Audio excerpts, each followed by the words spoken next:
ka hming chu lan hmangai zuali ani a ke ni hi tamphai bank tanga piang le te lian kan ni a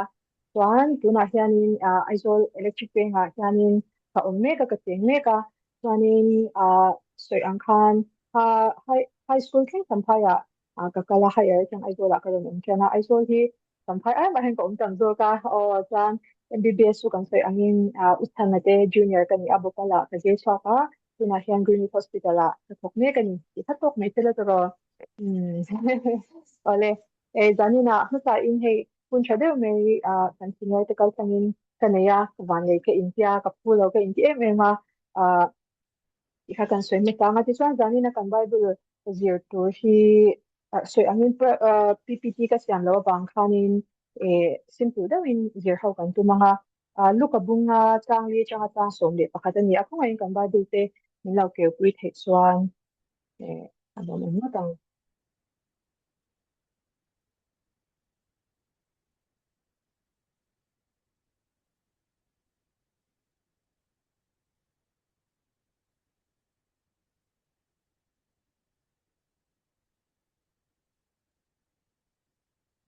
ole luka bunga changi changa chang som pakhat kha zaina kan je tur ani a chumi ma chuan bible study kan chan ma in kan chong chai to thon hang ke man chong chan to te kan phang le lo kan e lo chen cha yang ole pa kan pathian he hun enge mo chen na changa ihne na kan lo chen to bible study te dam takin nal pa min shwa changa masa in nal pa len thu kan she de che nal pa he zaina i thu poi mo tak mai kan zir do na nal pa tharo siang tin chu min zir te tu tan zaina nal pa kan so me o tharo siang tin nangin zaina kan thu zir tu te min ron zir pui la min ron zir tir la kan shet yan dan chuin nal pa ke mani tan chewa min zir pui ma min som sak tu din ihna nal pa kan ron di la nal pa tharo siang tin kan bible study na te min wa thak la tharo min khatin nangin min ko la min ti boy the tu swa se tan na tho sung sung te ikhi ti theina mangin nangin ne sakla kan phun te ro kuin tu ra ta ni sa krista min kan din kan sa ne amen mm imin am shit ya mo ulo mo ka chung te ya mi ron phone lu ka I phone call mi khat cha kan na no ko mi o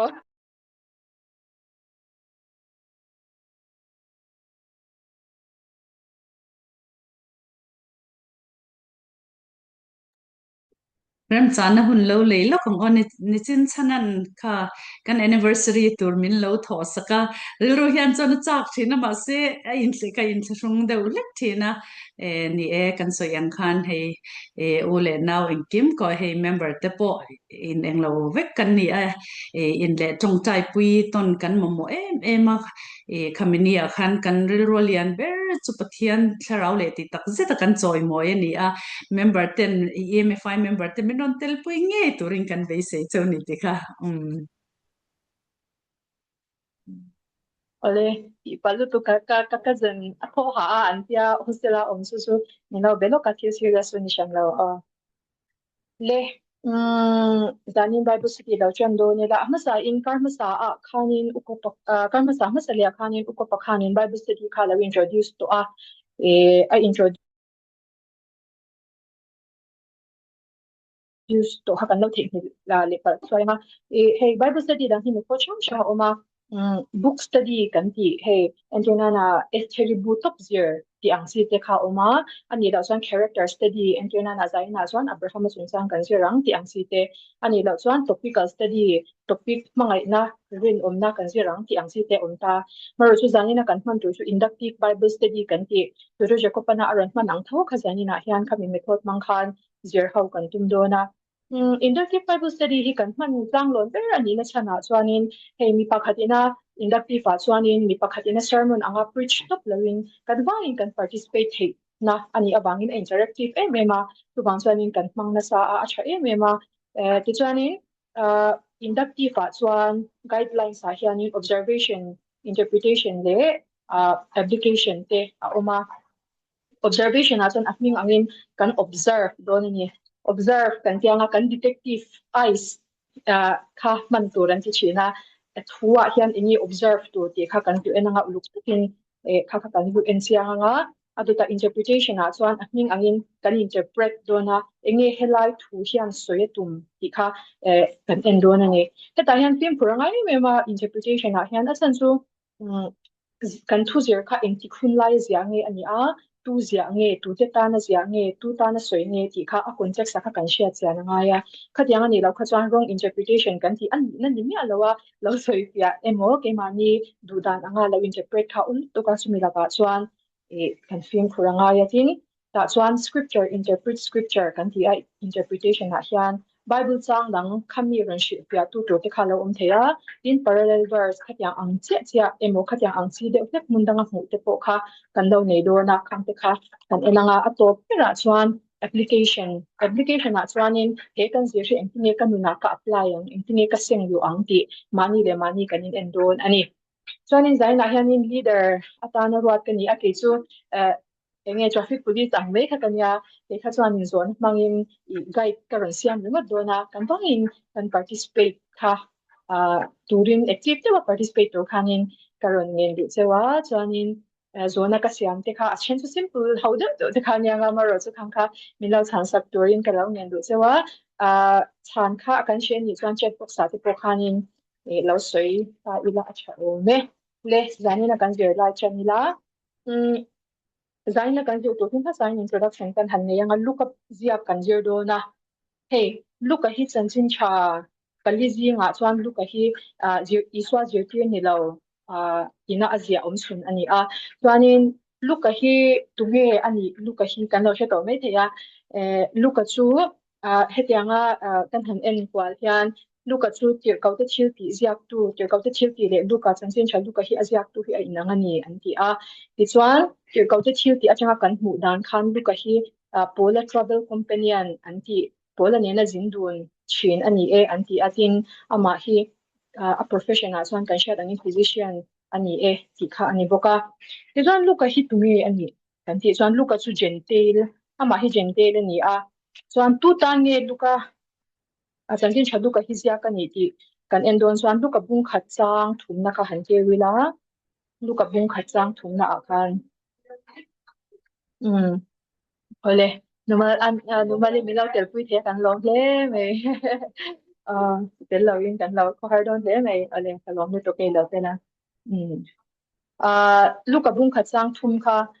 chu bangin thiopil chaber abulata engkim pel takin ka chuya indot selin itan zia kila acha angka ti ani luka chanchin cha luka hian thiopil ta na zia ka ni ti heta chang hian kan huta ni tunge thiopila heiba ki ahmin hi alang chungzom to lawa bible hian chui chiang na a chuan thiopila hi ama hi gentile christian ani ti kha ani a amro chu thiopila tan so zia kha ani chuang lo ta a heta hianin Bible study guidelines a hian chanchin changun taka chiar chuan hei antenna na lekha thon chen kha chu korin khami te nen tan so ji ang te kha on chin ta amar chu chanchin chalu ka hi chu ram khatami emo mi te tan so ji ak ni lawin hun shanga christian te tan ji ani ti kha an conclusion ani a chuan chu ba ka lu ka hi William Berkeley ya chuanin khowela lekha budu berani ati ni asan chu lu ka hi ke po hianin ngai nom ka ti em ma chanchin chabi ka hi chuan tin mizo chonga bible an le lin khan lu ka hi an le lin ma saber ani bukana kha kha fun fact ta lo she ta me ta ila chanchin chadang ai hianin adang po hi angai nom thora hian angai nom hi ka lo ti du tu chin a thil dia dan de writing style te hi tin lukale mathaya hianin marka base hianin anzia kani ite pokha ombokani kha kan shana ti zaw to lo ni ta chela cha o me ti chuanin zanina kan zir tura hian luta ila athuwa kan lu ma hianin a context hitlem kan han soyanga zanina kan zir tur hi iswa thu o in simonan sakatam takaman ti le zir tir ko ma sak ve te ti ani a helai thlen ma hian enge thil kan en chuanin ahma lampang hi kan en chuan pakhatna a chuan iswa khanin hemi a thlen lai hian zir tir ala nei lo o disciple ala nei lo ti kha kan shet ta phut ta a chuanin iswa kha helai luka hi han eulet ta zeu ta ila iswa khan baptisma a chang ti bung thuma kan hmu a bung thuma hian iswa baptisma chan thu kan hmu a adot le a khan iswa thlem na to thu kan hmu le a chumi zo a chuan Galilee rama isuan rong bola chan di kha kan hmuta ni baptisma changa thlenna atoka ronga bol chan ta ni chuanin heta kan jump door ranga bungli chang somli na khan damlo nei piang in a hne na an ron hruaya tin an za achunga chuan a ngai chewa ati dam ta zela atia a hnuaya khanin I ram khwai a hno chwa tu te kan hnuwa iswa khan dam lo te kha ti dam ram khwai te kha hnu chwa ka alar to lut tu kan ni ama kha chuanin khami ni wang khan bunga chang khachi kan sia rang em lo en pui thei chuan lunga changina zia ti ani a tin heti hi ani a mipuin pathian thu an ngai thaka ama an bor hwai lain ani chu Genesaret dil kama chuan adinga tin dil kama chuan lung pahnih a hmu a nima chela sanghaman tu te chu an chua ka an len te an su a ti chuan lung pakhat simona ta zo ka chuan a chuanga a hnena vaw kamata themna sorry vaw kamata tle ma tol tu de adila tina thu alunga chang chuan mi puite a zia ta ti a helai zaina kan ju context a chuanin iswa kha kan hu angin mi te khan an bor hwai a zir don a Genesaret dil kama khan lung pahnia oma pakhat zok simona lunga khan alu ta chu chang chuan a zir tir ani ti thleng kha zaina kan zir tur preview angani chu ama thil thleng angkha ani ta ani ole tuna chuan mi sila kan soi angkha observation a kan lu changa tuna big chuan changli changa chang som pakhat dai big te hi kan enang zona kalau siya mga ko ngayon zona te kami lo chan sa turin kalau request nan le do ani ole zani na kan zir hi khoi muna theng ni queer ti zona ka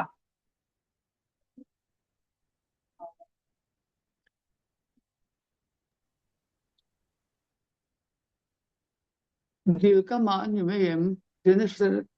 ama kan Genesaret dil kama ti turami Genesaret dil kama khana ni mai ni tro thank you adot le ani le eng ti kuna theng ni time of the day ka ron impelen helai atyan bungli changa chang som pakata hian hun kha soyen ding le ma ni ang zan kwai le kan de nga te sia zing lama ti khasana oma chana dangala umen nge chu na nge chu kasalo thu soya ban tin thu soya ban chuan kha ati boxia la zingkar kha ati ulom pui khan ma set zingkar khan thu kha lo soi char nge zan kwai le kan de nga ti fang khan atuk zing la ma diang chu ka lo te an ti cha me a chate me director wa soi angkhan ya kha chu umlem lawa ma se ni engai ro the kha omatin I swa thu soi zo a ti kha director wa ron in sia kha anita ni ani le helai bu chang kan sir tu ra hian mission min kan hu shang te characters kan hu shang te kha tu te nge kan hu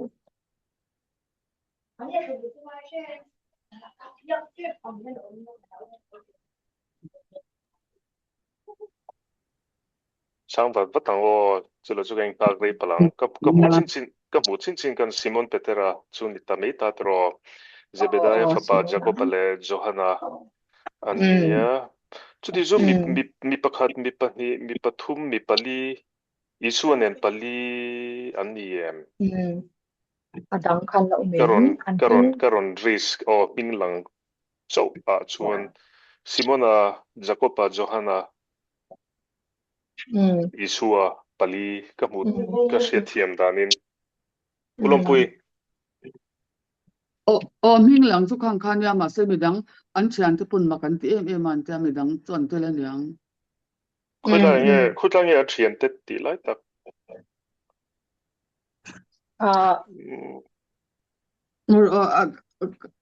ka keu tak hi changkua yes changkua a thian ten ma kan ti hle sia chuan Simon Zebediah Jacob le Johanna te po mi dang po khan te la ni nei te thil ti mai kan ei ka hre chhuak cha ti khan Bible study kan ti chan te khan mania chhiar na hun kha kalo sia lo ma se kan chhiar chhuak to am tro nge hun kan han siam le lok don mi ti khan chalom on the spot khan okay ale ni ra se ale Simona Paul pui longdanga umte kha kan hmu ani oh heta changsari na akhan tin longdanga an Paul pui umte ti kha kan hmu ateron chuan chuti ni chuan Simona kan hmu a Iswa kan hmu a Jacob le Johanna le Simona Paul pui longdanga umte kha kan hmu a tin a thian te ti pu khana ron da bukin ka sia heta chang huana a hian an sanghaman chu an ti le a thian ten ma kan ti le si ati kha Ngayon ni le zanin kan siya na asian tupe hey iswa na tu ape tiro u tu tiang ati ang kakan mo em. tiro ti kher lo in nge any command shim angin Ini koman. entin nan chang som lai mi hlau su tun hua zo mi sing man tuang ti kha ani dau mayem Tang li li li lam thu. oh Hindi ron yes sa oh kamile chang lina le chang som na mi chu ni mayem Kalau ngai to me la chang so na ka. Chahe me chang din akan mathuk lampang la sahaman turing den ti ding ro ti kan mo a chuan chang so ma kan koman hlau su ti kha kan mo bo ka ni. Chahe me ni le ani le metaphor kan ti hey thil te khinna engena na sakili te ti sa ka to huam huam kan ti ang khajang metaphor kha ingi kan hmu heta hian chuan kan se te la hian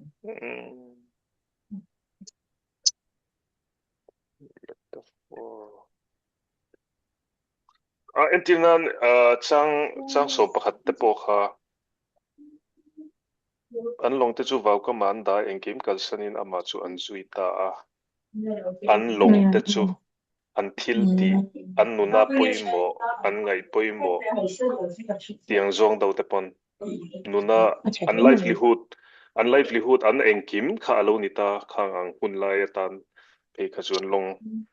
ti khan vau ka man da an kalsana isu an zui long te chahe me thank you long te kha kan hmu a adang hmu kan da nen metaphor ang chi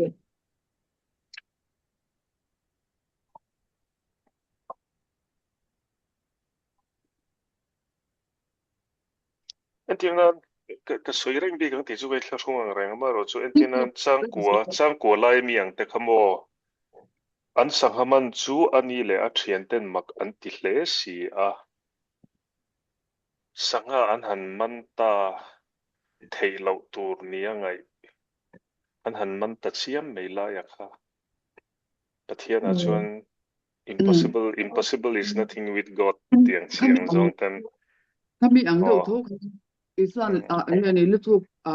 lama len tu de ro tian amma in an deng to thowa ma se an man lawa ma se I thu in kan deng le ni ati kha chuan hi an man ta thowa ti te kha ani thei ngen ani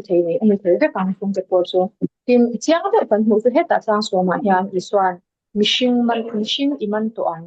kita will be official of ngai ti kha he mishing man tak tak tum na ni lawin metaphor ang iswan ban la ya kha he me chang je long heta long kan ti te kha kan soya heta chang kwa na mi an sangha an man te kan soya heta li thuk lam tang te kan soya ele he me mai na ni le so na dot le a chuanin cause and effect kan ti hey til enge mo thlenga ta thin chan chin ta ni antiana la chu ta chuan na kala a chan chu aron ka uba min ti angkha cause and effect kan ti kha ingi kan hmu ingi kan hmu phelai a chang hian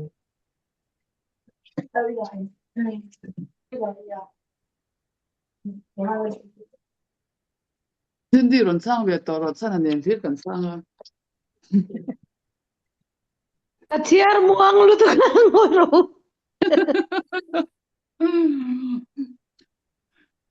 ani chuan ange ni kami a kha chuan I swa an ma ania nge ni thua a ma an den an man lo kha I swa thua an du anga an den kha chuan an man ta ti kha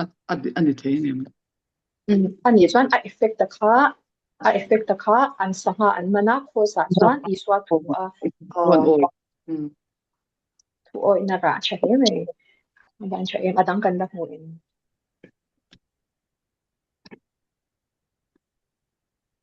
kami ta kha chu har ka ti ka se thiam dau tho ma se กับปวดช่วงเทียมเนี่ยเรา rim takin an baka eng ma kha an man chuang lawa kha ka an mani theina in mo mani changa kan rim taka jan khwain kan be eng ma kan man lo ma se i thuin a thuan ti ma lo kha chu effect taka om thei lo ni ni thei veng em thầy anh ok cái điều đó là ông chú tôi na cái lâu ông chụp chút tôi là cái sợi khăn trang sòng bạc khăn na khăn anh long chú vào cái món cái em kim cái sanin ama chuẩn suy ta thì khăn chỉ na chăn bộ khăn rồi suy thôi à iswa lena lotlin na nghe ni iswa len chuan nghe lotlin na khatiang an mu ta ka wang khan ama kha an zui an ring nam ta ti kha ani Chake may effect ta khatwan iswa engkim ka sen an zuya of course a chana chuan iswa a thil ti thena an hu wangin dang la omen mu dang kan ren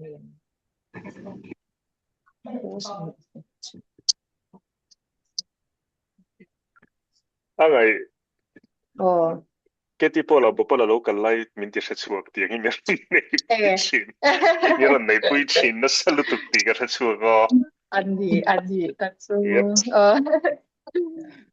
cái tipo là ripple effect là ni zel ni so angai thì adjective về mà nem cái sẽ chỉ nó angai YouTube be han lo ke ma tiếng hi cái tí kham như là tí bụi nó sẽ thấy lúc đó mà voice hostel nó han effective to ka mo ole khat jin kha ani tura ngai thati da tura kos ani da ka adang kan mule na na su ni ina cha ome ole khat jin kha observation na chuan lo ni ta sela du ta interpretation na lu ti la interpretation na kan ji tanga chuan he ta chang bi chang khan amal te te in kan su thanga kan dir how don nia chuan chu mi ma chuan in I simon api sahaman tu ania a profession kha sahaman ani ti kha ka chu chiang me to ro a isun na kha ani a le chang bi chang kan share thang em lo entry thek chuan tin thu soya ban chuan simona thena lithuk lampan la sahaman turin ingleng te deng ro ati a tin simona na hena zirtir tu rim takin zan khwa in kan beya eng ma kan man lova atia helai kon che satanga lang chu zan khwa in kan atita ama chau ni lawin a thian tin khan sahaman turin an lo beya eng ma an man to lo ti kha chiang ta ni chuan eng ma kan man lova ati helai chen chau hi en thapotila iswa khanin anman lo ti kha asheren do na ni doro kim shetu ni bangin amaro su eng bangin ye lithuk lampan la sakhaman turin in lem te deng lero alaron ti thona chan hi enge iswa hian ti simona chang hian enge mu atum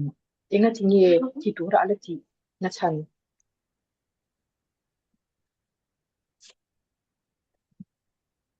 ôi na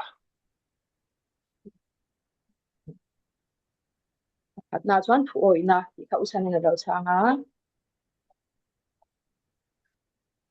chana dang la omem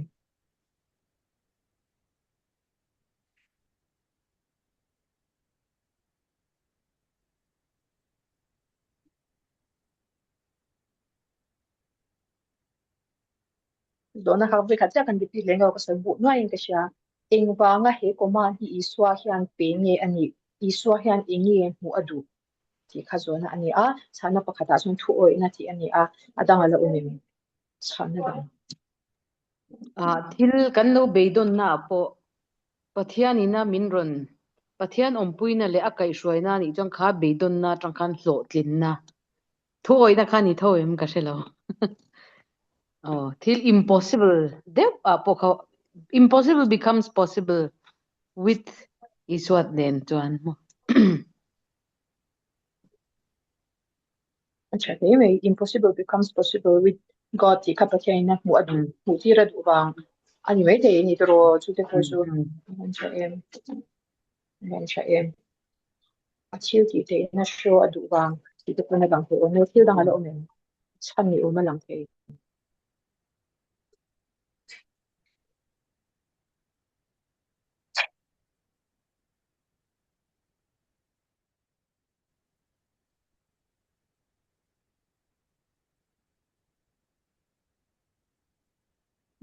kan mu to cha lo chuan tuna khan enge นี่อีสวาคันเชื่อเป็นสงครามจิตุระที่นั่นฉันประคัตนาส่วนซิโมนั่นเด็กข้าอัฐวันโอ้ยนี่โอ้ยแล้วที่ข้าอาชดูที่ข้ากันฉันมันนี่ตาจะรออดุเสียส่วนอุสินดิสเราสวยอังคารอีชิวเทเราพออามานันส่วนที่เทนี่ที่อลันเทียดีบางที่ข้ากันฉันนั่นดังเรียนนี่เฮมันก็เราเสียเฮียนอาชิวที่เทนะอรุณที่ลันดูบางที่ก็เราเสียก็อาชิวที่เทนะอชอส่วนมิชิงเบดอนตัวหัวถึงตัดยานี่นะอรุณที่ดังที่เทข้าก็เราเสียกันนี่adut le akalang tin simona hne na chuan zirtir tu rim takin zan khwa in kan beya chuan hetlai hian kan na chis tur chu simonan iswa ka na hi ta hian zirtir tu ti ina kawani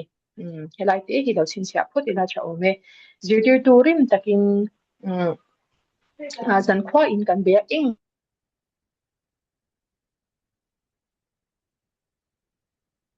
ma kan mulowa atita adot le che awati nima da nima sela ithu in len te ka deng le ange ati achanga nima sela ti word hian ingi aro interpret ingi khahan aro so ya ti me an ni aro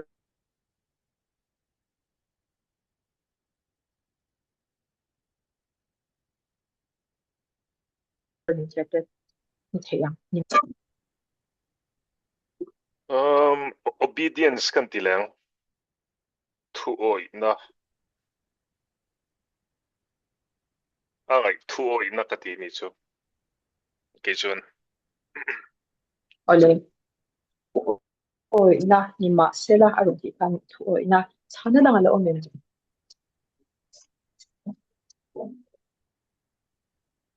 mal somna alo thlen ma yan thu oi angai tiang siang do te mo blessings alo thlen ma yan obedience angai tiang siang do te mo cha he me thu oi na ma so na sen mai obedience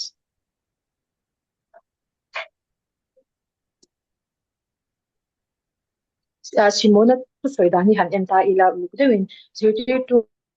atia rim takin zan khwa in kan be ing ma kan man lawa atia an har sana ka soi khotani ma se kami do ta khan nima sela pa ron ti tani so nima sela ithu in len te ka ding be ange atia achanga ati ta ka obedience ti in kan sanga adang kan da sang be in ni akan sha on to cha la chuan obedience emu submission to authority in submit na kan man lo ma kan man the lo ma se I thu in ati ka he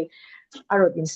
submission kha ti lang siang te ni ale next ka lang sang ruk na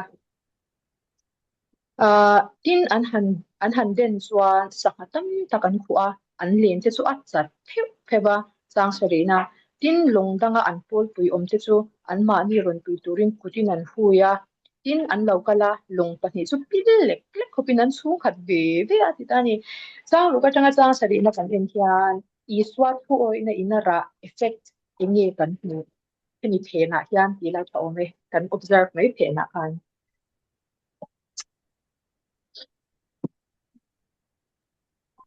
iswa thu anga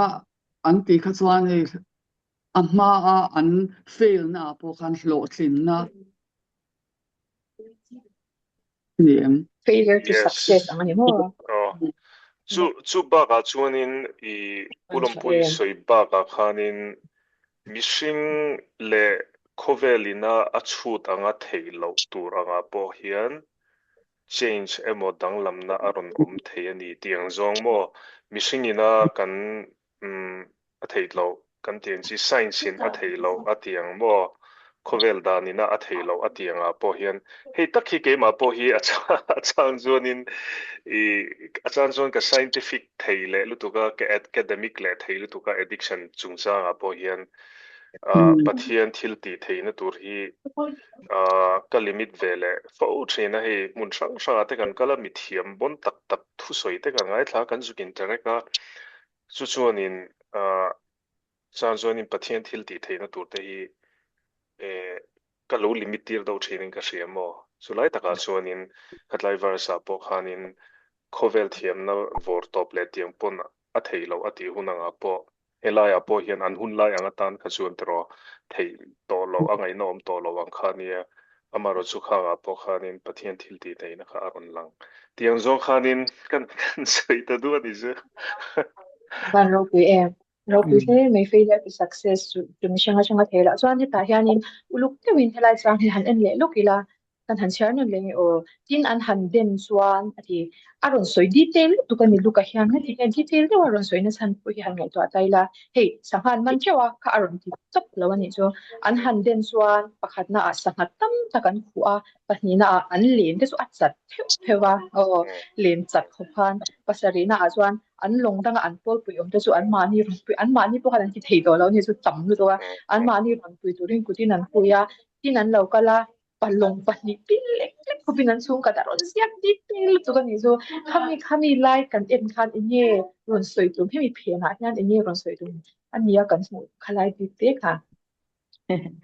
Kan effort ka entina you give one effort, the result will becomes magnified more. 5 times, 10 times. Ka engi athu kan oi chuan mo kan input aya hen lo khopa tammal som na le success kha lo om thein ti khadi thei veng em ban ro pui em Kalau sui ve chak lok angai. yes achana dikha om la lo ni ka shri ko Chan na mo lo cha pon ni lo ma se hemi chang a career ro om ve chin e enga tinge pathian khan in he an nei zon na kha an iswa kha a hot a chole enga om le to lo ta coordinate na ma ti khan nan kal le ta chon ma se tir chwak le tho ta ni khami ha career ro lo om ve chin pakhat chu an if you really want I can do it a lot for you hey na po eng kima po successful to ru tukin mishing ina na chinen soi cha ka mishing ina ti the pia lam po ka ti thei min ring top ru ulang chuan in na po ka ti lot ling nang cheu ma se kha poi mo ber ni lo poi mo ber chu in kal chwa thaw langai don hey trust and obey khami kha an ma ni kha khami po ti thei chuan an kal le na tur tan an pen chwa le na turong bol turan chwa hu na khan kha til ti thenan rin na tur khati ko pan rin na tur kha he na kha chu an na tho kha chu e enge example la tan chu mang ti ang deu khang ka ro lang ve thin ti mela yam zoi in thei pi ala ma po in nang mina in ken thei to lo zo he sangaman ti te ka chu kan lo ngai tan china chun he enge mishing man ang kha he mishing man to ka sia mang chati na khamo kami capturing people la khan nang mani poina in whole thei lo khophi kalaman tir don cheu chu wang chuanin enge e na kha chu angai poi mo berei ma mo lutuk in ma mo chu ka pedon tho chu ma se poi mo chu mi in man na tura khanin I can do so much at in example ang do ha ka lo ngai to ve china ka ron sei ve lok mei thank you avan ro pui em he ta tang to me ber kha aron kal iswana aron connect na thale mai thank you we yeah chana dang chuanin ala pakhat le chuanin failure is not the end tiang do zong te pon khami zana an action khami zan or zing or in pot chu an action and plan of action kha fail ve chian melta mase disappointments and failures in life hi achang chuanin pathian ro puina ba pathian ro puina ron tilang tu tele failure is not the end of life tiang zong do te pon mo ru te pom le thei boka an fail ve chiang khop me a mase it's not the end mo tiang dong zong te po khan thale mai ro pui he mai chang na le chang song pe chang sari na chang kan soi how to failure to success ti te machine thei lo kha pathian in aron ti thei sia te one effort atang in magnified result ti te kan soi a failure is not the end ti te nang chang kan soi a tin reference soi ang khanin ni kan du tak tak ni som pathian han ti thei sia te chang sha kan soi a tin abundance kha kan na sa ema an mammo kho pa ya tam an luang zoi kho khan pathian khanin a thil ti thena ron show khasanin aron ti langa in complete success kha an muta ani ti kha kan muni dotli akalila changli changa chang sari a hian kan lamu pon lo lo kanga helai changli changa chang sari na bi ka hian hei bible study kan nei chuan iswa emo pathian ni na hi zer chwa pakhatan tumtura ni ti hi ani china changli changa chang sari na bi ka hian iswa ni na a nature emo a character emo kan mu shang shang te ing te nge ti khai han soi ve te ang zirtir tu zirtir to pancha en kim ti thei kiếm thì thấy omnipotent God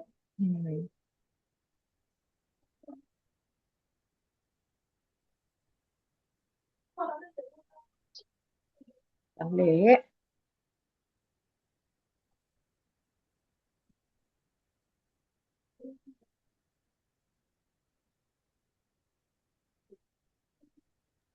Mishing man tu ti tiang ma po hi. Hello tel awan ve cha mi. mission man to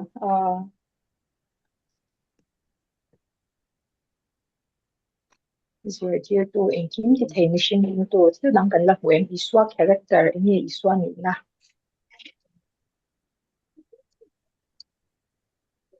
anh new chờ te po nyang sun cái chỗ khát lại verse trong cái chỗ anh kiếm thì thấy cái team lắm mấy abba cái chỗ cái bela har cái tiri awan cha em kiếm thì thấy em kia na na thôi na ngay quên một tu bát chian yang thì po kang suy thì ta thôi na ngay quên một bát chian à đang là lo mình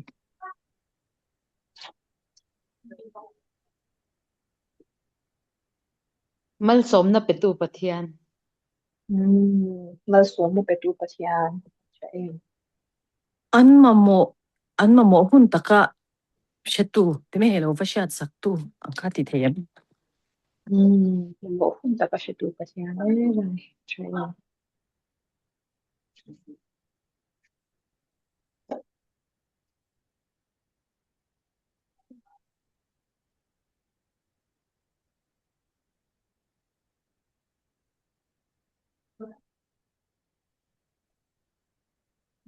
move on phát tặng kan zir how te chung kina du de kan du tanga om so anala soi se te nya zir te tu ani a inkim ti thei omnipotent God ani a mission man tu pathian ti te chuan mal so na pe tu pathian mamo ahun taka she tu pathian ti te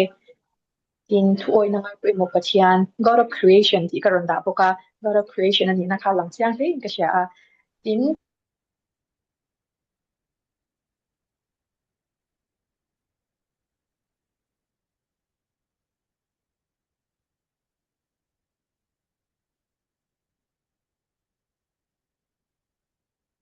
machine be don to ma chi chin pathian ti de po karan da ani ale sang ria na pa mi kal san ro mi swan kan ni shin ati a ati la mi mak ko me peter na ron respond hi rc sprawl la hian na soina se chin ko me pu rc sprawl la su kan chiang rc sprawl la theo the general with de hian ni I hetiang ani heti khopin he iswa khanin a command ta khati khop khan abundance ane ya I ni om so ka lang su iswa local la business ti du nang ti om so ta khani a ti ni su khati khop abundance petu khasu mase simon na hian ka tikhana ri ek me alawani I pakhatna aswanin umreng ro po ti lawa min kan san ro a chi de ni so lalpa mi kal san ro miswal ka ni chi atia iswa ke bula apok kupani he hian inge aron ti lan inge omsia inga tinge simon na hian hetia hian ri ek tak te ina chan chu chu zona pakhana ni se pahnina aswan hetia ang deu he parallel bible verse kan thenge bible mundanga mi te kan ri ro lo langa umem ti te po khasoi tai la cha ume chang riat na chang hian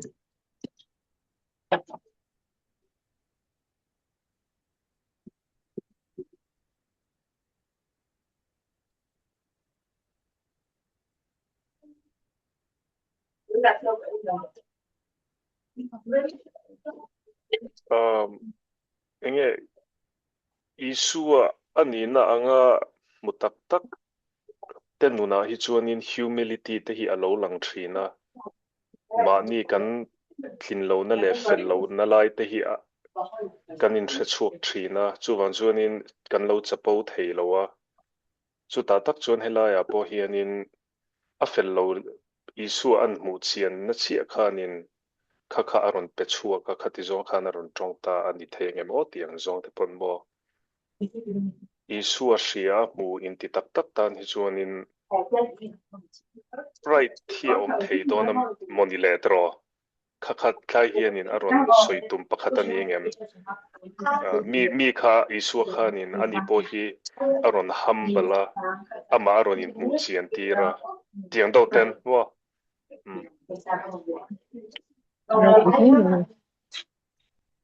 chang na dang la om laipa mi kalsan ro mi swal kan ni hi iswa ke bula abok khupa ti lai ti po ka du sana soi ti ong bok khuphian nge NTA ti te po che da che jiang kan ai chang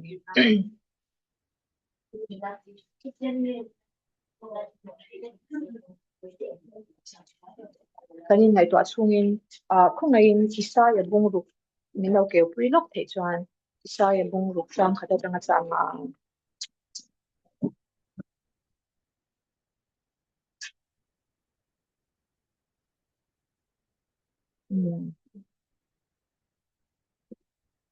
isa ya bung ru sam khata changa hi kan han chia ranga khungai ni lo entry the chuan zol 92 rin pathianin isa ya akau ti ani a kan chia range ni lo entry ila kan bible theo ka lal uzia athi kum khan lal pa chu lal thut pha sa taka choice sa na thu ka mu a ade zol ne isa ya hian pathian ho ni ka hian asil fen more kwal chuan biak in ati khat ta feka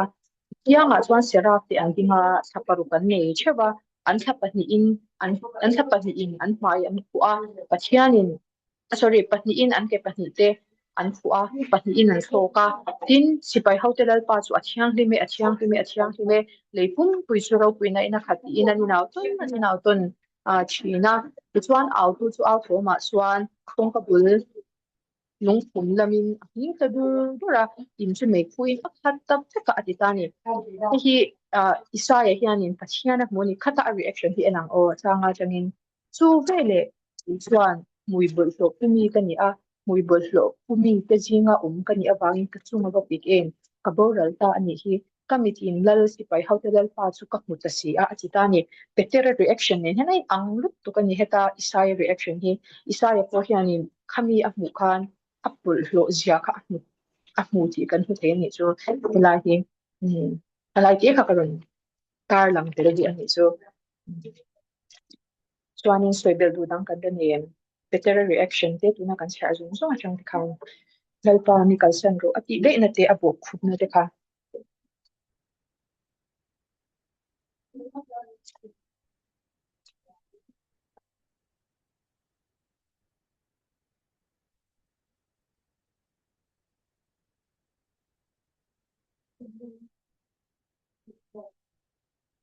kan soi du to cha lawa ni chuanin heta hianin kan notice le tura kalo lak chwa chu I simona na veterana iswa akaudan hi ni tani heta chang nga na akhan zirtir tu ti ina kawa master ti ina kawa mase chang ria na hian lalpa ti ina kautani engna ti nge khami akaudan in chak ta kha ingi umzian ta angle ti lai kai na soi ho leila Kami nuo ka chuan nge pathian ani na kha a hmu chiang to aniang ani in ka sia ban ro pu en pathian ani na ahmi chiang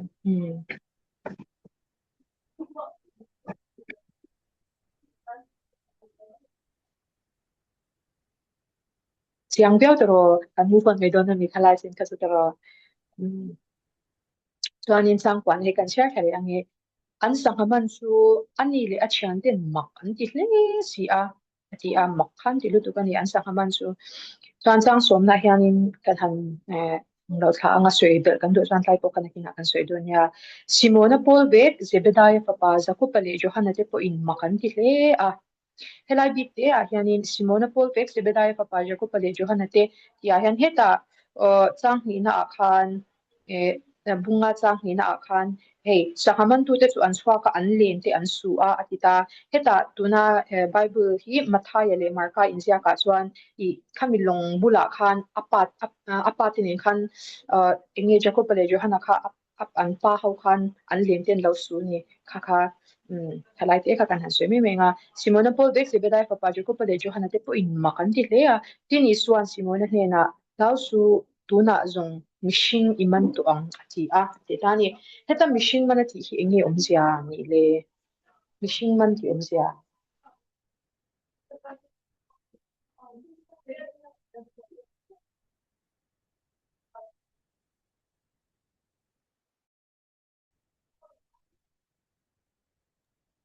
sana kha in mute Oh, sorry luto. Tuna izona ma khanin I headline achang masala o tuna iron sira po khana ni thowa achang chuanin I mani fellow inti lo na te le fam kim lo unholy inti na hianin hianin min lo reject tang emo min accept du lowang atina ri rutei lo ve thei ni chu amaro chu heta po hian chiang tak hianin isua hianin relationship siam adu nate po hi aron tilangin ka ria lo reject lo in relationship lo siam lo build adu ni ti kha alo atizak lem lowa petera simon petera hi atizak lowa kabula rongkal su kalbodei ro po atilawa amaro chu enge relationship build kha heta hian isua hian angai poimo sia aron tilang pakhatin ka ria khatlaya khakan soidua isua hian in grace angai poimo rejection hi athupui velu tuklo ni ti te hi rilruwa langa zanina hi chuanin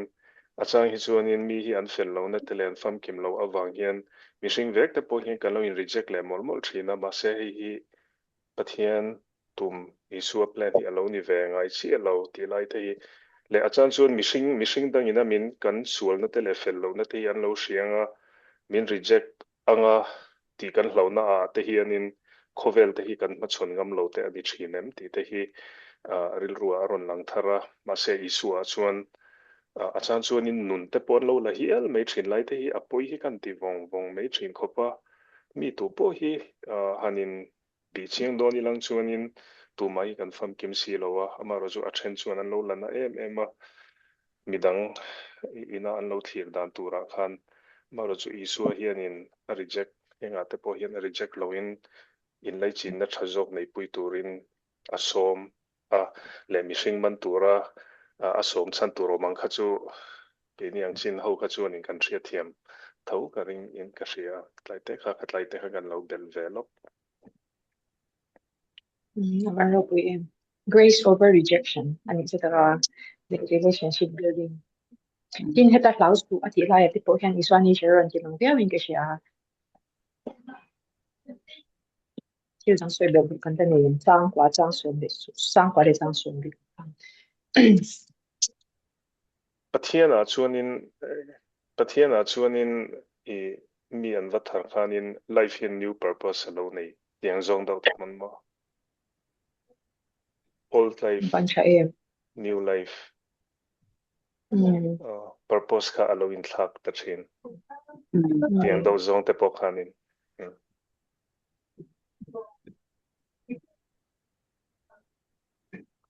Okay, may sakaman tu mishing man tu ano mo taro new life so ale so beldu kan nei to la san som pakhat na kalila tinan long ti su baw ko ma anda a in kim ka san ama su an suita a apita khalai ka su long te nisina kan kan sui to nangin an sui le ta ila an long te su baw ko ma anda a long hi sakaman tu ta kan tingi long hian at present ila ka detail da in sui ta ta only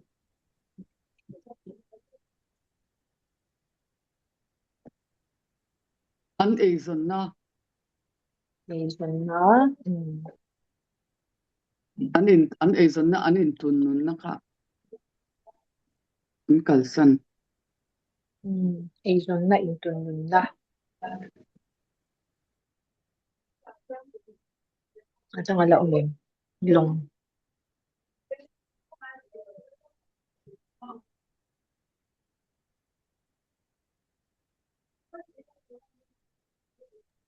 tun lai trong takin an comfort zone te po nyang chu to comfort zone chat anyway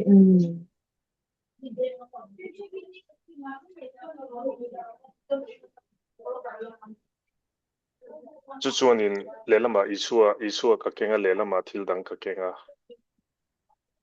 ken rual ve ka tunga ma se rem si lowa tiang chiang dau te po mo chat anyway kalsan kangai kan me to kal sana kha enge tiang chiang zong dau te pon ril ruwa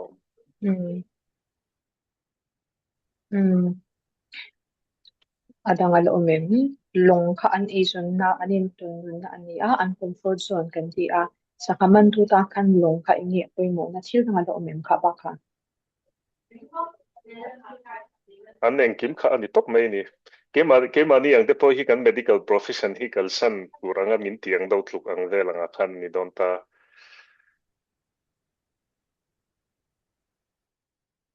pathian rin na kha da kha an ngai na sanjia tur lai an identity te po na su te ron asa jo an engkim kha ni ta ke ni po hei hi bat sanula ran vul lam pang ti ta tut nei se chutlai ta a fani rual khanin engma kan hei medical line na zonin kan lo inti se ve don ta kan zero na lutuka pathian rin na zong ne na kal tur kha zo pathian rin na ngai taman ngai zia tur lai khamo khati do zo an pot an huai sen khop mai an rin na aturu boka an huai sen don bokta tun lai pe zon har le zo lang kan intifing le zo na sa to bok sia tra di khop mai ta khanin I helai a hian an long te chu vaw ka ma an da a ni china kan sui ang khan vaw ka ma khan an da phutani chuan in thim ka sanin ama an zui ta a atita a helai a hianin long chu kan sui to ta ani zon na anin tun na an comfort zone an eng kima anin kim an identity an security kha ani ta chuanin ta hianin in kim kal sanin ama chu an zui ta ta hian simona chau ni dau jaco pale chu hana te po hi an te be a engkim nge iswa kha engkim kal sana an zui thei dan tilaya kha englo le tai hei ama pon kan hu angin iswa kha nin dam lo ti ati dam ram phai ti an chwa an hu to thawani chu ma se iswa kha an zui chawng lo ani ta chuanin iswa kha nin saha o khat a thil ti thena ron sho ta kan hu a khami an thu khanin engkim an kal san thei dan ni engkim nge engkim kha an kal san thei dan kha san sui to tho mai ti han sui nin de dan Oh, engkim nge an thei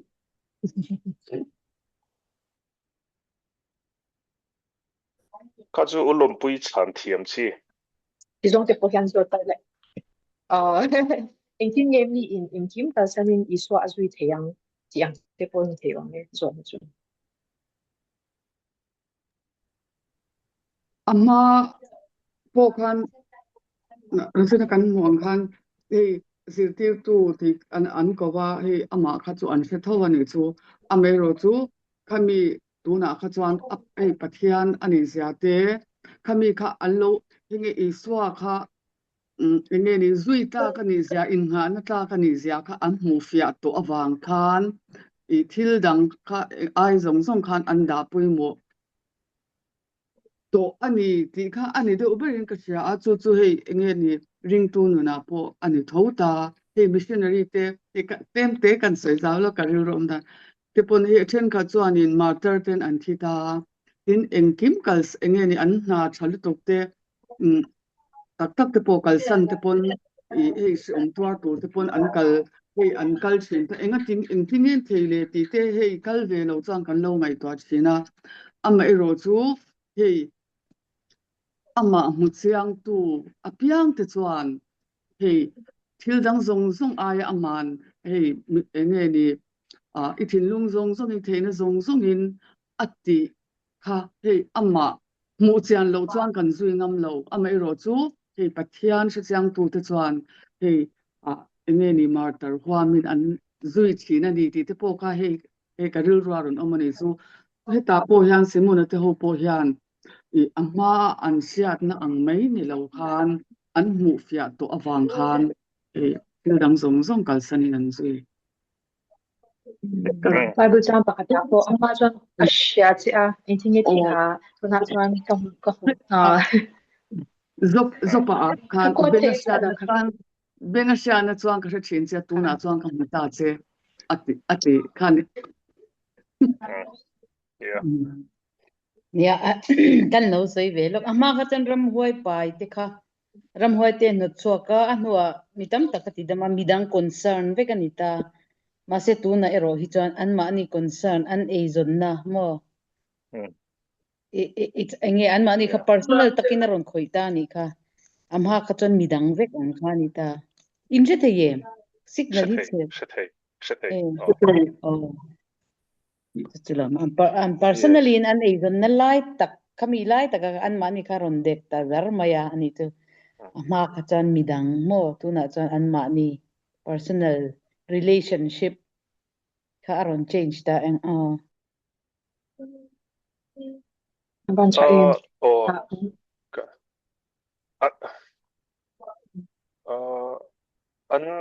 an nun purpose ka ein thak ta thak mai ni chu draw tawina an purpose in life ka ein thak ta lok ta ko American ho hian in thil abik tak in chalai ho ko nin thil ti pakhatan sin do mai chu I tian an gap year anga te hian in Asia ramaten ronzina India ramaten ronzina I need to find myself hi an thupuye ni ta ni a chuan chuta chuan in an mani life purpose hi an zong thina kanun direction tur tiang siang do te hian chutiang do hleka chuan chutiang do hlekang chuan in heta kan sira po hian an nun direction le an purpose in life kha I khami an encounter le an interaction zong zo atang khanin I aron in thlak ta hlok tiang do te pon karirua omdan chu an purpose in life kha adang ta hlok hlak ang do ang siang te pon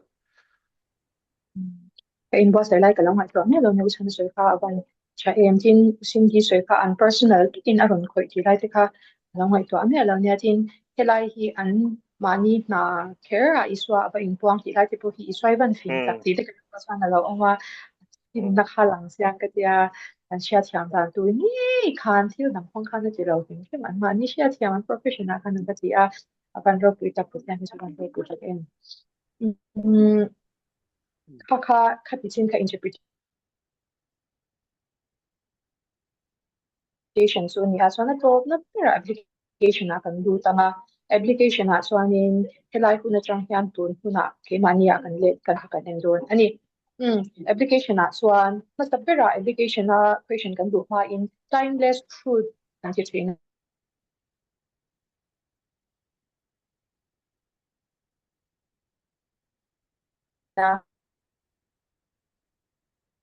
timeless truth zan na kan zira chang hian in ye kan hu shan kan omnipotent god ani ti ang he timeless ti so ma sa pa la chang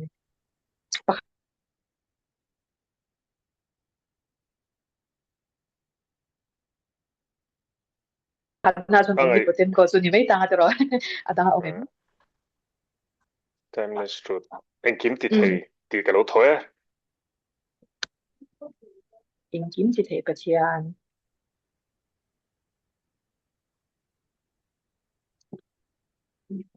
dang le ala umen dang lam be ngai lo thu rang na chang kan ni to kan lo kan jira chang kan hu thau te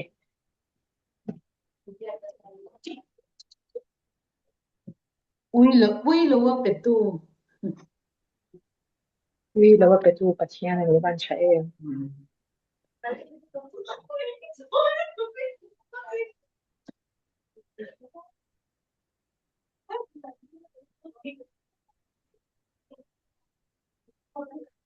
angai nang mai ni om lo mi background kha background kha aring ang reng inau te ho an trong rivel ui kan hosela ko mo hosela okay sorry la wa yeah ko mo okay basic na kan shi na I solo ila shi ya mai okay in sa chin ông mai ka ru ma bu ko ngam lo in sung gi chena ka thaw mo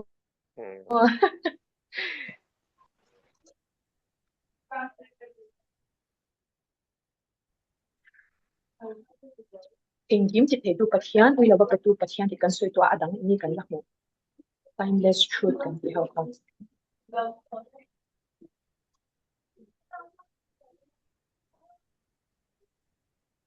pakhat chaw ka thon san chu thil dang soi tur po om chaw nga maro chu kha te kha ke ma a thim bi ka wangin kha kan soi mo adang po soi ka tum lem lo ke ma chu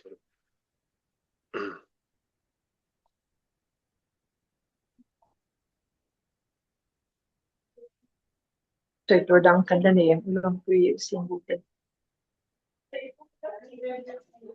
anh ang deuh thawa ka ru la om kai mal som na nar mal som na petu ti khomo sing di khan ui lo wa petu kharon ti bang khan ka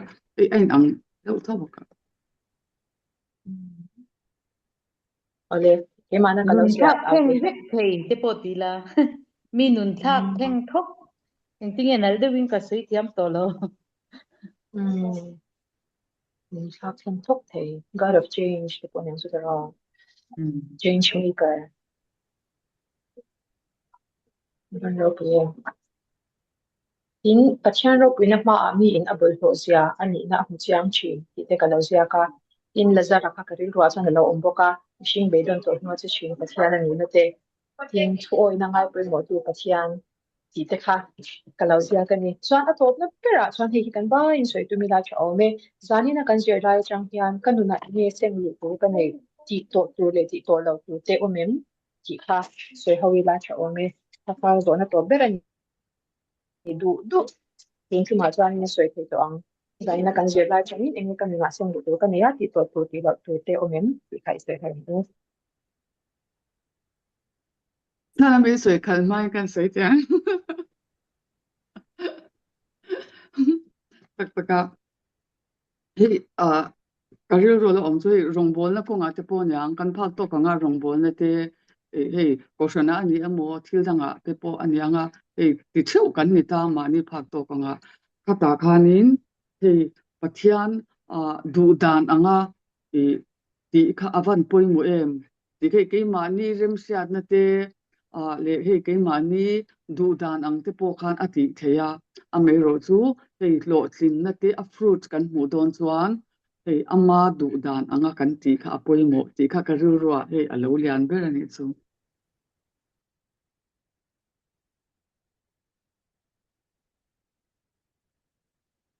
na china ka soyang do tho khanin grace before condemnation ti la kha grace before condemnation ti kha ka work ka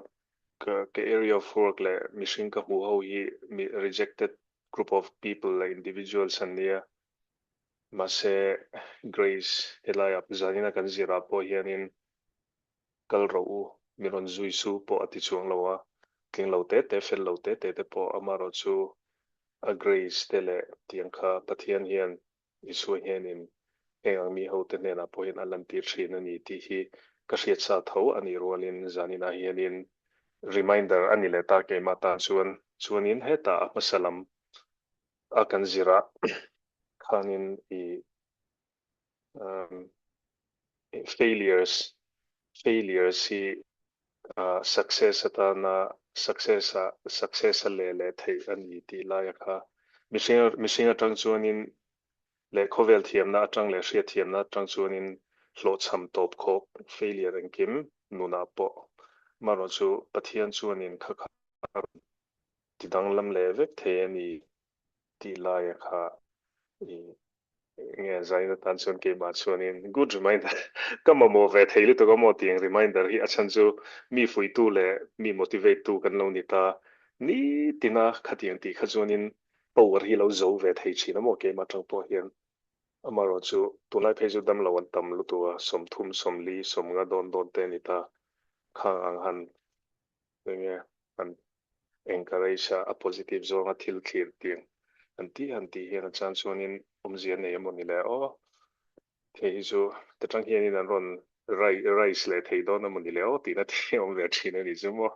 mar chu he nga tang hian in i pathian chuanin kimati thei ani ti lai hi kan ti tur chin hi thata ka ti top me hi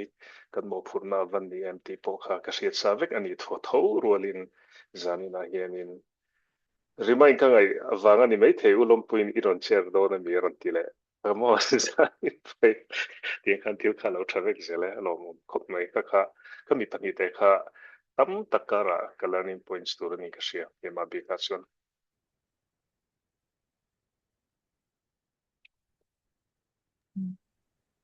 Cindy ini soi tu ông em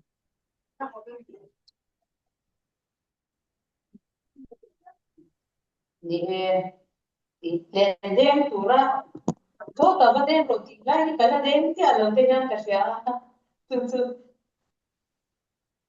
dem na tura mi ti lai na kala dem ti alo i kala ni sia ni he ki tu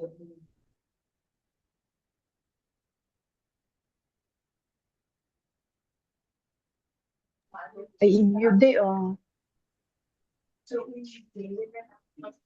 ai asoi zo an yang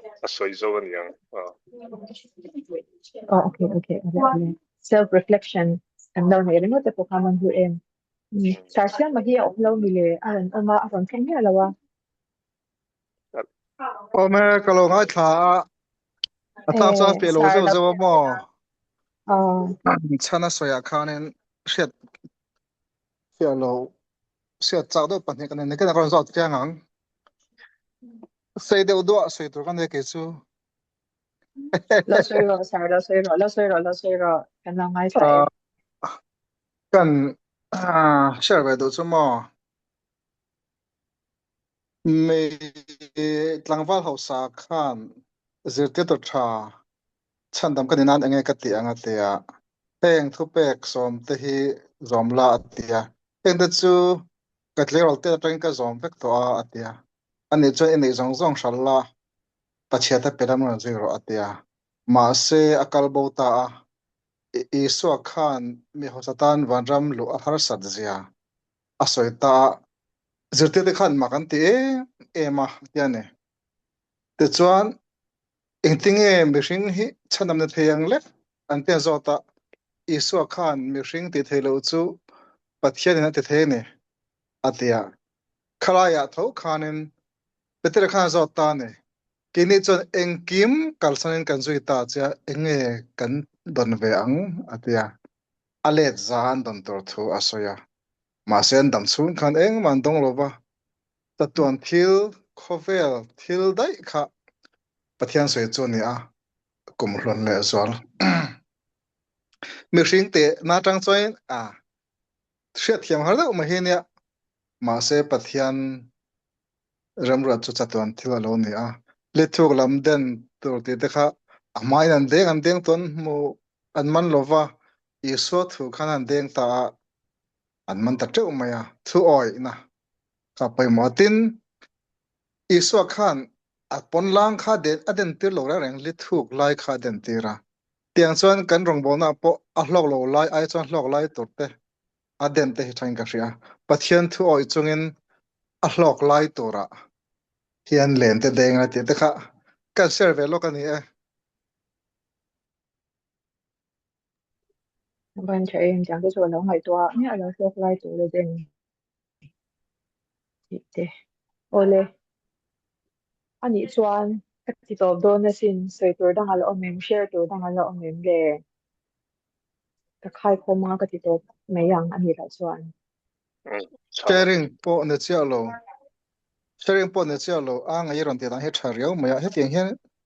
tun ma khan kan ti ve zeu nge ke chon ka tel tu ma he chon he tiang interaction he kan la tel win ka hria pakhat hian sermon type hian kan ti ngora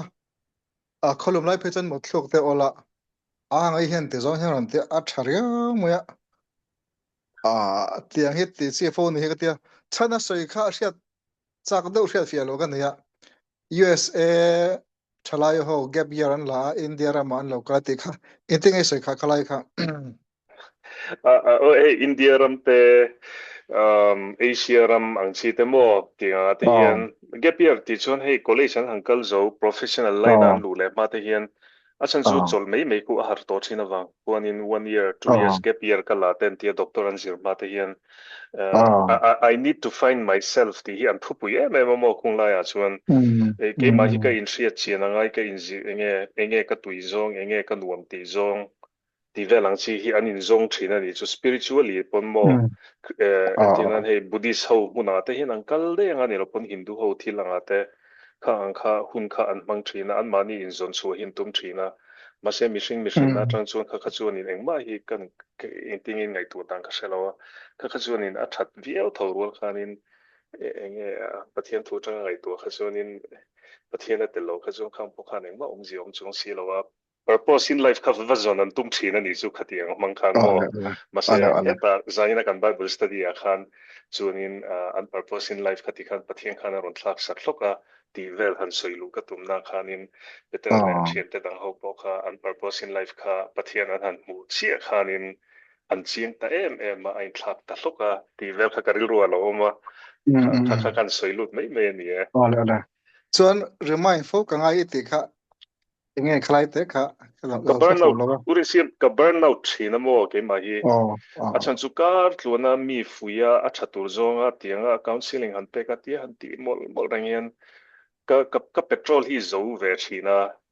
i chuwan chuan in hetiang kan ngai thlak le zo zo thian ni don tak tia ke ma hian chak thar na om le thin hei zani na nga te po i a chan chuan in academic sang zonga kal te le thil thiam na ang zonga kal chuan in i thil thei lo tur hi atam thin lu tuga ama ro chu pathian a hi chuan in a thei emole o ti na ang siang te po zani na kan han zirang atang te po khan len den chung changa po athiam ber ber in an denga thei pato pin an denga an thredon lu tuga den na lai tur tak man tam na lai tur po kha an thredon lu tuk ta i nang po no pang doctor no pang zai chi doctor ni i thiam lu tuk mà rồi in lo chăm in an lo chăm vẹn đâu khăn ấy mà ni buổi nó khăn tốt ta ang lát tiếng đâu khăn lâu ni ta chung à tập bộ chuan in i missing a zong a thei lo gì to lo cắt non le don to lo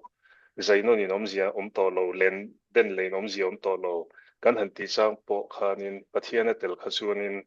thil kha lo dang lam thei tla ni ti lai ang te kan thiat non le hi ka ngai chine kan ti na ni chu nang po i ngai le chin mai thei sian hei an pe don chang le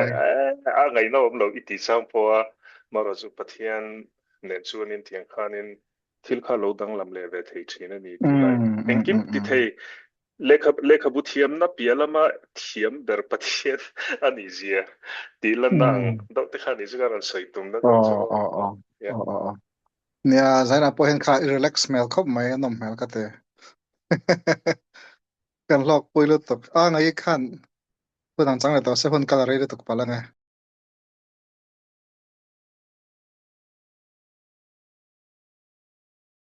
Ale.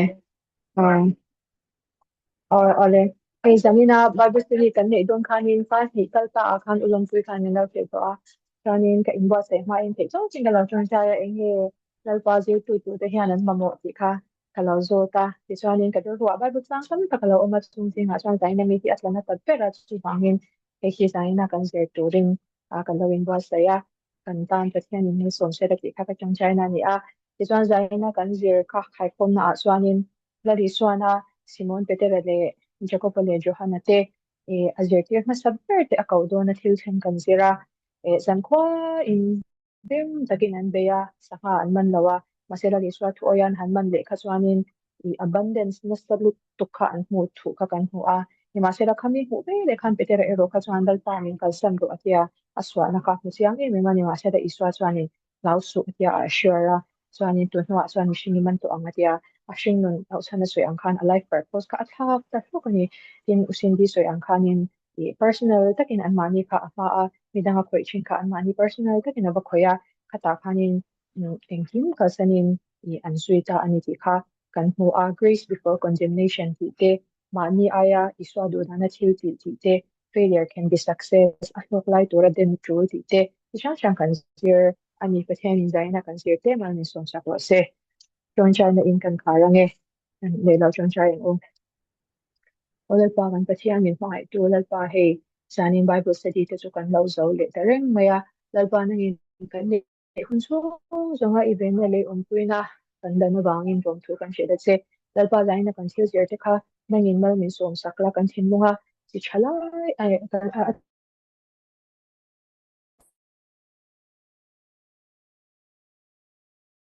si angin kan thin lunga le chalai lu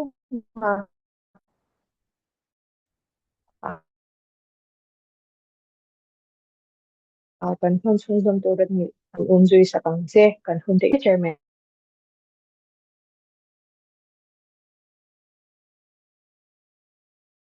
ka pelete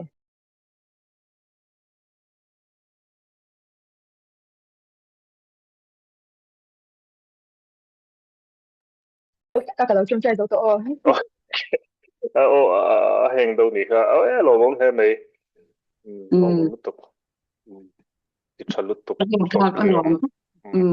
yeah đuôi gần trong tấm tờ rô lom pui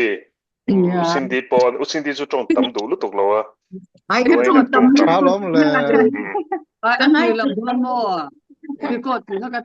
cái lâu ngày tuổi là vay mi cái lâu ấy về tuôn tuôn bốc xiang ấy nó sắc khóc mấy cả mù Rồi mình lệ thiên bữa thà cả lâu ấy bà về là thà là report thì cái thua thu thà cái video tôi rồi ô không đó azong chang thak dong khop mai ya a gai chu min Zong trong chang tir thak. dan min trong tir dan na thiam tlat Alai phê soan nuam min ting có tang khát yang interactive đó kan ya online Nuam là win pop. nuam đó. mom lu tok Kan lok pui lu tuk angai. Akan talking to the orang ang ruat tu orang Yeah. siang tu orang Yes. semua Tem ta thiang dong na ten lâu kha. thì rồi các khiên ni box ya ang ai Anh ko nhớ- hi anh prepare le kha zir thaw mo Bat tha ve o. à mong cha be Bible ko le study dan kami kina yes ron share ro Bible study dan sim sim ka guidelines ko ron da don niya. yes Ora dar o. ale Ole ole. Yeah. Bye bye mang chao.